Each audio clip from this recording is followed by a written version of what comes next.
வணக்கம். நாடாளுமன்றத்தில் மத்திய நிதியமைச்சர் நிர்மலா சீதாராமன் அவர்கள் தாக்கல் செய்த பட்ஜெட்டை பார்த்தவுடன் கண்கள் சிவந்த முதலமைச்சர் மு.க.ஸ்டாலின் அவர்கள் செய்த செயல் அதிர்ச்சியில் பிரதமர் மோடி மற்றும் மத்திய அரசு. அப்படி முதலமைச்சர் மு.க.ஸ்டாலின் அவர்கள் என்ன செய்துள்ளார் என்பது பற்றிய முழு விவரத்தோட இப்ப நம்ம பார்க்கலாம். 2024-2025 நிதியாண்டிற்கான மத்திய பட்ஜெட்டை நாடாளுமன்றத்தில் இன்றைய தினம் மத்திய நிதியமைச்சர் நிர்மலா சீதாராமன் அவர்கள் தாக்கல் செய்தார். இந்த பட்ஜெட்டில் பீகார், ஆந்திரா உள்ளிட்ட மாநிலங்களுக்கு அதிக நிதி ஒதுக்கீடு செய்யப்பட்டுள்ளது. ஆனால் நாடாளுமன்றத்தில் நிர்மலா சீதாராமன் தாக்கல் செய்த பட்ஜெட்டில் தமிழ்நாடு என்ற சொல்லே இடம்பெறவில்லை. 3 ஆண்டுகளாக விடுவிக்கப்படாமல் இருக்கும் சென்னை மெட்ரோ ரயில் திட்டத்திற்கான நிதியை விடுவிக்க வேண்டும் என்று முதலமைச்சர் மு.க.ஸ்டாலின் அவர்கள் வலியுறுத்தியிருந்தார்.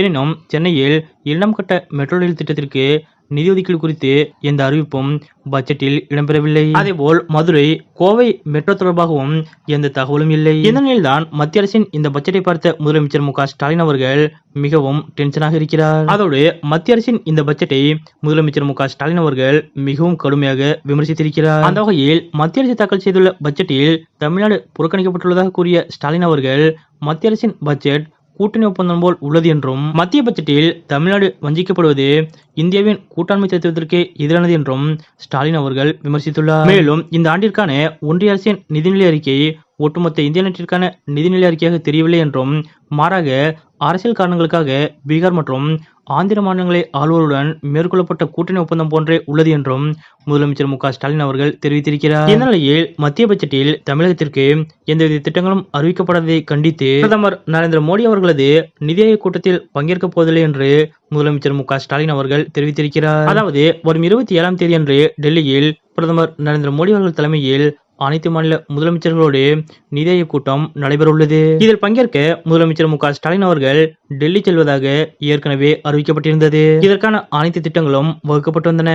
இந்த நிலையில்தான் தற்போது பிரதமர் நரேந்திர மோடி அவர்கள் தலைமையில் நடைபெறவுள்ள நிதி ஆயோக் கூட்டத்தை புறக்கணிப்பதாக முதலமைச்சர் மு.க.ஸ்டாலின் அவர்கள் அறிவித்திருக்கிறார். அது மட்டுமல்லாது நாடாளுமன்ற வாயிலில் மத்திய பட்ஜெட்டை கண்டித்து கூட்டணி கட்சி உறுப்பினர்களுடன் சேர்ந்து நாளை தினம் திமுக எம்பிக்கள் போராட்டம் செய்வார்கள் என்றும் அறிவிக்கப்பட்டுள்ளது. மத்திய பட்ஜெட்டை கண்டித்து முதலமைச்சர் மு.க.ஸ்டாலின் அவர்கள் அடுத்தடுத்து பல்வேறு அதிரடியான நடவடிக்கைகளை மேற்கொண்டு வருவது மத்திய பாஜக அரசுக்கு அதிர்ச்சியை ஏற்படுத்தியுள்ளது. மத்திய பட்ஜெட்டில் தமிழகத்திற்கு எந்தவித திட்டங்களும் அறிவிக்கப்படாத நிலையில் இதனை கண்டித்து பிரதமர் நரேந்திர மோடி அவர்களது நிதி ஆயோக் கூட்டத்தில் பங்கேற்கப் போவதில்லை என்று முதலமைச்சர் மு.க.ஸ்டாலின் அவர்கள் புறக்கணித்துள்ள இந்த நிகழ்வு பற்றியும், திமுக மற்றும் அதன் கூட்டணி கட்சி எம்பிக்கள் நாளை தினம் நாடாளுமன்ற வளாகத்தில் போராட்டத்தில் ஈடுபடுவார்கள் என்று முதலமைச்சர் மு.க.ஸ்டாலின் அவர்கள் அறிவித்துள்ள இந்த நிகழ்வு பற்றியும் உங்களுடைய கருத்துக்கள் என்ன அப்படிங்கிறத மறக்காம கமெண்ட்ல குறிப்பிடுங்க.